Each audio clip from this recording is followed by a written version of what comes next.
when I told a number of people that I was talking to you today, it was interesting, though. They all said, would you please just ask her, does the president have dementia? So before I move on from that, does he? Mark, I can't even believe you're asking me this question. I can't even believe that is an incredibly offensive question to ask. But you know people ask it. Wait, let me. No. You're taking us down this rabbit hole. Let me be very clear about this. Okay, please. For the past several years, the president's physician has laid out in a comprehensive way the president's health. This is a president, if you watch him every day, we do. If you really pay attention to his record and what he has done, you will see exactly how focused he's been on the American people.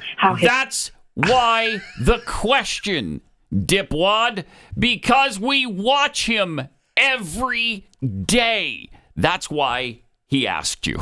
Watch me. Right. He tells us to do that. We do it. And then we draw the conclusion he's got dementia. That's what's happened here. It's not like this guy is so sharp and so amazing that it's a ridiculous question. I don't. It's really frustrating.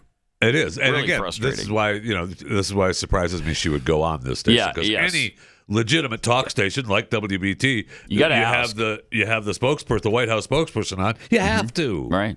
Have to. All right, there's more. Historic his actions has been, and so I'm not even going to truly really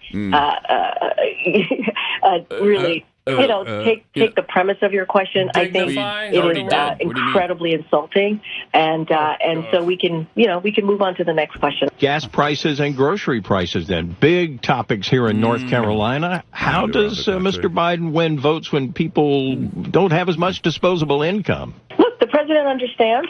He grew up in a middle-class family, working-class family in Scranton, Pennsylvania. Which he gets is it, by the way? He understands how difficult it is for Americans who are sitting around their kitchen table every month trying to figure out what they're going to pay for. You have to remember when the president walked into this administration, there were multiple crises happening. There was COVID. There was the economy was in the tailspin because of the last administration, because of what the President Trump left us with. Now you're asking me about gas prices. The president took action on gas prices. Let's not forget Russia's invasion on Ukraine skyrocketed prices of gas, and because the president took action, we are in a different place than we were a year ago on gas prices. Eggs, milk, seafood products, all the important groceries, those costs have gone down because of what this president has been able to do. And with that, thank you so much, Mark. Have an amazing day. And she's out. Wow. And wow. Have a nice day. Wow. We don't need to hear that. Yeah, that's it. Have a nice day. I love how they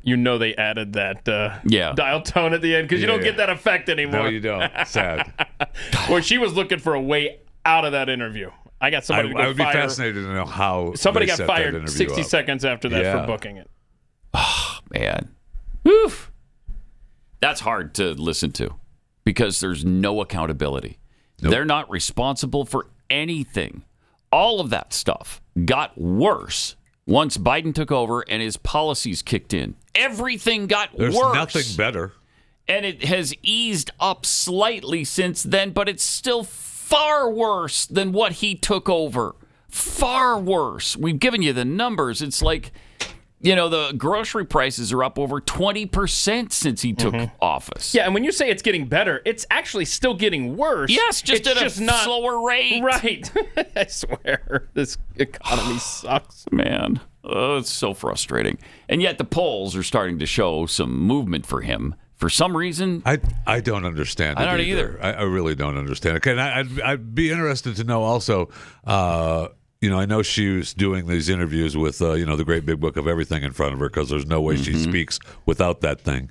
I don't know how they set up the interview. Good for them. Good for WBT for setting it up and making it happen, and good for asking the questions. Their news director asking the questions that we all would ask. Yeah. If given the opportunity. I mean, it's not the Breakfast Club, you know what I mean, that she's going on, which is what leads me to believe that she actually did. It was a screw up. I don't know if it was her. I don't know if it was her people.